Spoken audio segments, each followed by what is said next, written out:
Inculquer aux jeunes les valeurs de tolérance, de l'amour du prochain et du vivre ensemble.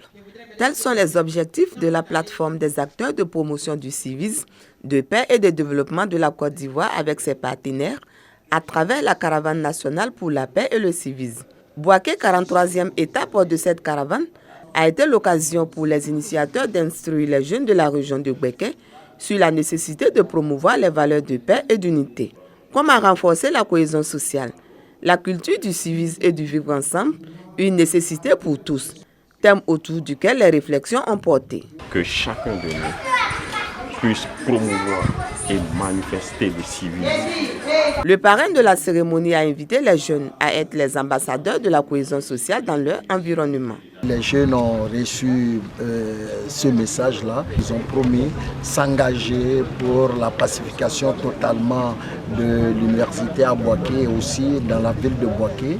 Ils seront des ambassadeurs pour la promotion de la paix. Les thématiques sur les droits de l'homme, la citoyenneté et le civisme ont meublé cette cérémonie. Après Boaké, les localités de Bondoukou, Daloa, Soubré, Guiglo et Yamsokro vont accueillir la caravane nationale pour la paix et le civisme.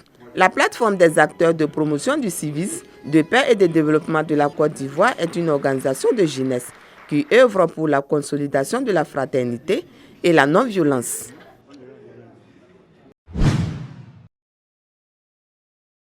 Le président du conseil régional du Gorge, Joachim Didier Bayon, aux côtés de la communauté musulmane de Gagnoa, au cours de la nuit du destin. Une nuit qui équivaut, selon l'islam, à 1000 mois d'adoration pour le fidèle musulman. Après la grande mosquée, les mosquées Senoufo, Koyaka et celle en bois de la ville ont reçu son soutien. Des bénédictions, des prières ont été formulées pour la paix en Côte d'Ivoire, ainsi qu'au président de la République, Alassane Ouattara. Une présence aux côtés des frères et sœurs musulmans qui consolident le vivre ensemble et l'amour prôné par les Saintes Écritures. Cette nuit est spéciale. C'est une nuit où le Seigneur est à l'écoute de ses fidèles. Il n'est pas donné à tout le monde de faire 30 jours de jeûne. Pour quelqu'un qui le fait, il le fait pour lui, mais il le fait pour le pays entier. Et je sais que toutes leurs prières qu'ils ont adressées au Seigneur a été exaucée. Cette visite s'est achevée au petit matin, au moment où les femmes préparaient la nourriture pour le partage marquant le début du jeûne de la journée. Le ministre de l'Emploi et de la Protection sociale, Adama Kamara, député d'Odiéné commune, marque sa solidarité et son soutien aux populations de la région du Kabadougou en ce mois de partage du Ramadan. 70 tonnes de vivres pour réduire considérablement les difficultés liées à ce mois de Ramadan, dont remis par son représentant. C'est soutenir la population dans ces mois, comme on le dit, mois de pénitence, mois de bénédiction. Et comme nous a enseigné le président de la République, il faut être proche de la population. Donc à cet effet, il était important pour lui de venir faire parler son cœur surtout, donc raison pour laquelle il a fait venir près de 80 tonnes de vivres. Les bénéficiaires, notamment la chefferie traditionnelle, les femmes, les associations de jeunesse et les différentes couches sociales des 5 départements de la région du Kabadougou saluent l'acte. Quand vous voyez ce tonne de riz, le sucre, vous ne pouvez pas évaluer. Ça fait quelque chose. Alors vraiment, c'est venu à temps, c'est pas surprenant. Le don du ministre de l'Emploi et de la Protection sociale, député d'Odiéné commune, Adama Kamara, est composé de sucre, de riz, d'huile et de lait. Cette rupture collective vise à renforcer la communion, la solidarité islamique et à instaurer les valeurs du partage et du vivre ensemble entre les filles et fils de la localité. Il s'agit de prôner la paix, il s'agit de faire en sorte qu'il y ait la cohésion sociale. Et on ne peut pas être cadre et être insensible à tout cela. C'est pour cela que je suis venu apporter mon soutien et faire en sorte que cet encouragement amène donc nos frères musulmans à en faire plus pour la paix en Côte d'Ivoire. Les bénéficiaires ont remercié le donateur pour sa générosité et ses actes de plus en plus nombreux en faveur de la population de Fournan. Les fidèles musulmans ont imploré Allah, le miséricordieux, afin que Fournan reste une commune de paix et de quiétude sociale. Je remercie l'initiateur M. Soro Bakari, pour les gestes en faveur des musulmans.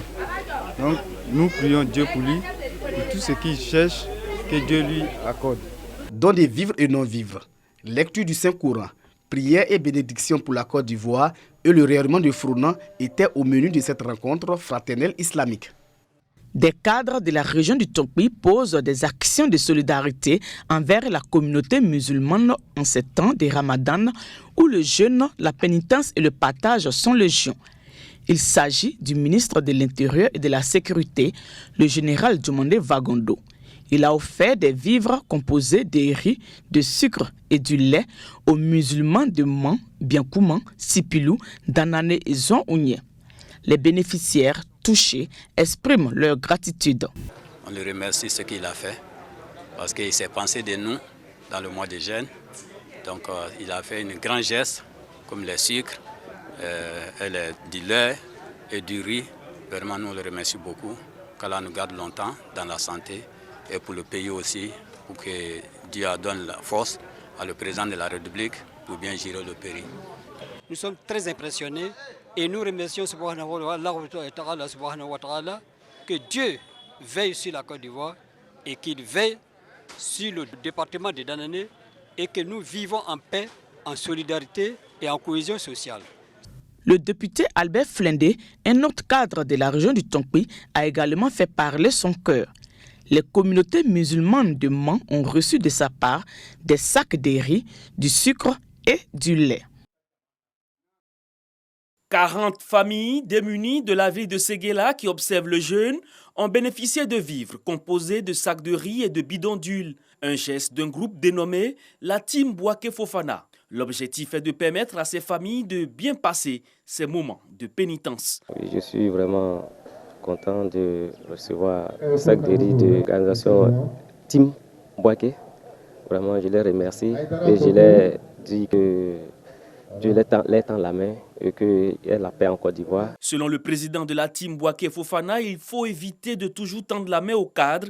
Les associations doivent également prendre les initiatives et promouvoir la solidarité pour le bien-être des populations.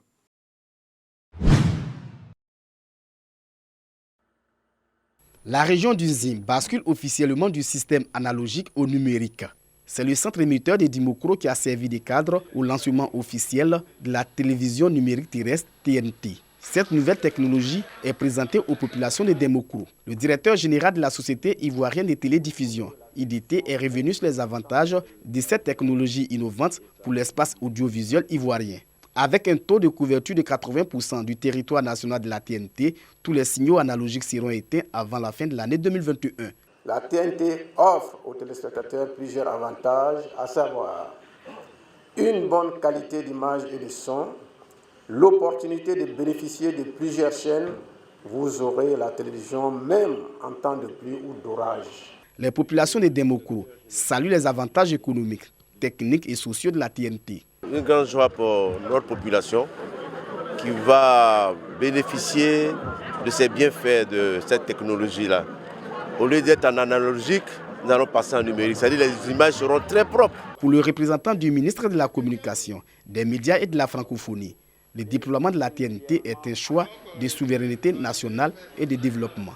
Le président de la République, à travers son gouvernement, met tout en œuvre pour permettre à notre pays de tenir ses engagements internationaux et singulièrement avec l'Union internationale de télécommunications, dont la TNT est une forte recommandation. Lancée officiellement le 18 février 2018 à Abidjan, la TNT est déjà déployée dans le district autonome d'Abidjan, les régions du Gbeke et du Pourou.